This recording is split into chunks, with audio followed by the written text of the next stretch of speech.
What's the problem here? Because this is not where we usually go. Yeah, well, with all the restrictions, we couldn't get our usual table at McSchnotts, so they shoved baby in a corner. Stevie wouldn't do a favor? I guess she said it's because I'm throwing all the fucking caps everywhere. Well, I can't blame her for that. You keep breaking things and hitting people. I didn't mean to. It doesn't matter if you mean to. Well, I guess it's, yeah, fine, but...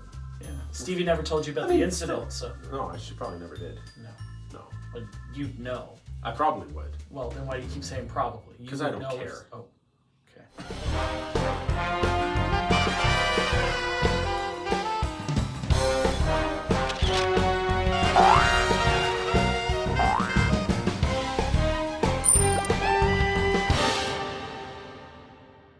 Do you know how hard it was to find porters for this episode at the LCBO? I went into the LCBO and they had one porter. Well, they had a second one, it was flavored, but they had one unflavored porter. It's like nobody was making porters. I went out today and got 5.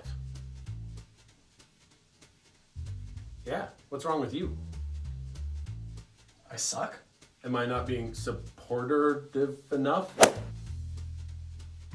Hey there, and welcome once again to the Rural Juror Brewery Tour. Well said. Thanks, I'm Jay. I'm Seth. And today we're drinking porters. Yes, absolutely. Which I have a hard time finding, but apparently some people know where to look. And today we'll be starting with a local London, Ontario brewery, one of our originals. Yeah. Forked River Brewing's importer, exporter, dry hopped American porter. And you know what that's a reference to, right? The importer exporter.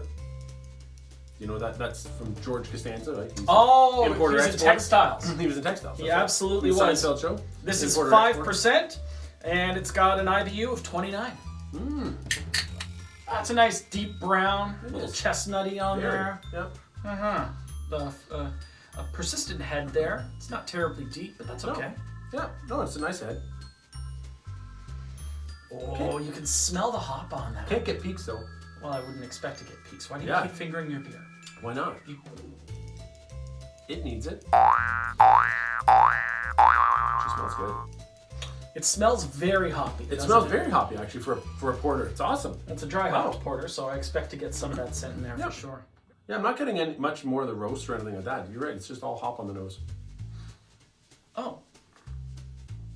That finish is sweet and thin.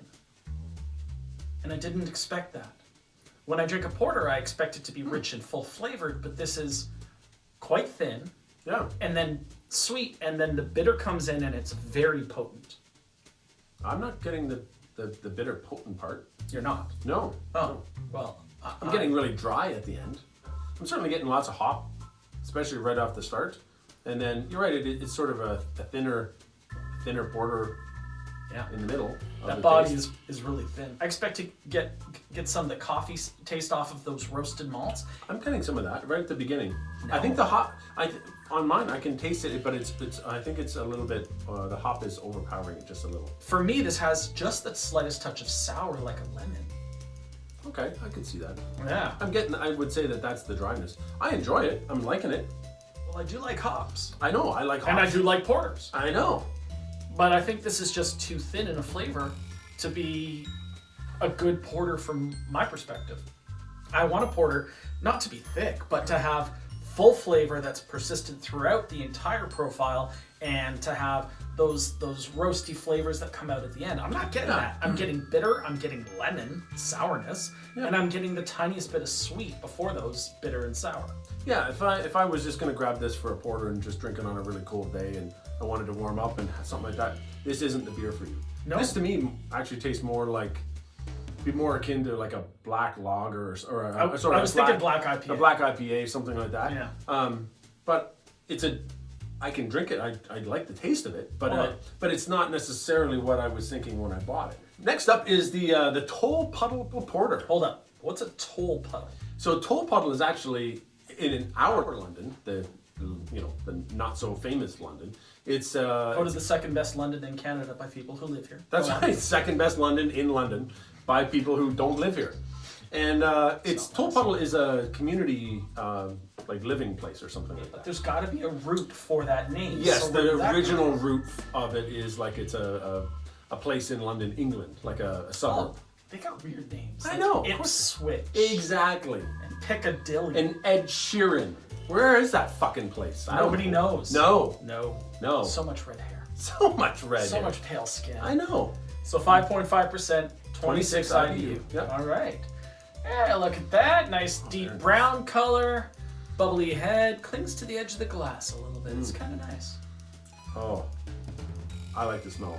Okay, but we're not at smell. We're at look. Yeah, it's dark. You can't see through it. That's a great smell. It really is roasted and coffee and dark and exactly what I want a porter to smell like. Roasted malts and oh god, just so good. Yeah. Okay, we can stop sniffing and now we Okay, can taste can it. I drink? Oh, are you sure? I'm not sure if you can. Well, maybe you should try it. Well, you go first. Oh, see, that's what a porter should taste like.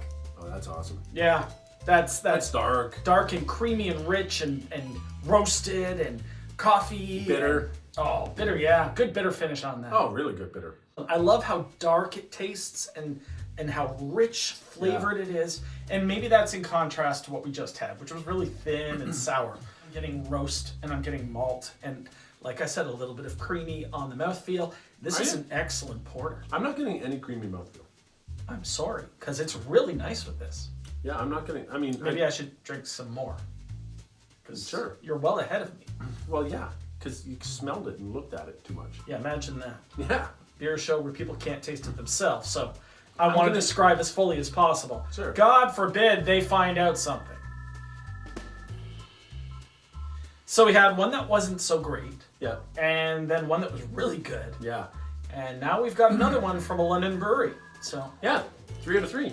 All London today. that's right, all of them are London, Ontario breweries. Then that's just coincidental. Yeah. Or was it? Yeah, it's totally coincidental. Yeah, it was. So up next is Ritual Porter from Beerlab.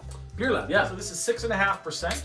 Now, are you sure you can read it? Because the one complaint that I do have about Beerlab, the only one I have, is that they have about, I think it's a -4 font for any of the information on the side. I could read it. I don't know what you're talking about. I can't read that shit. I'm That's too old. true. Indeed you are. Very dark. Yeah. Very, very dark. Nice frothy foamy head, almost mocha colored. Yeah, mine's almost gone, but Really? yeah. Dark. Oh, that Dark, rich dark roast. malt sweet on the Yeah. nose. Very nice. Yeah, really dark, sweet roast. Really nice. One of the interesting things about Beerlab is they don't have a flagship beer because they tend to brew as many different kinds as they can. It's a beer lab.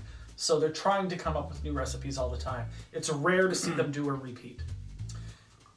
It has body, but not too much. It has that creamy mouthfeel for sure. Yeah. It has malt. It has a hint of sweet. There's, I would say, a lot of sweet. But this is really accessible.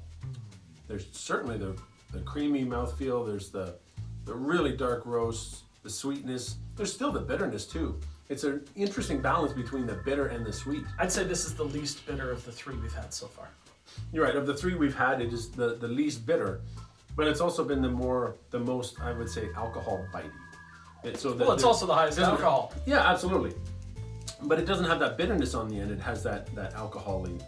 It does have a boozy finish on it, but not too much. No, it's but really it just at has the that back of the mouth, right near the throat there, you're getting that finish that's just a little too much. Yeah, it just replaces the bitterness is what I mean.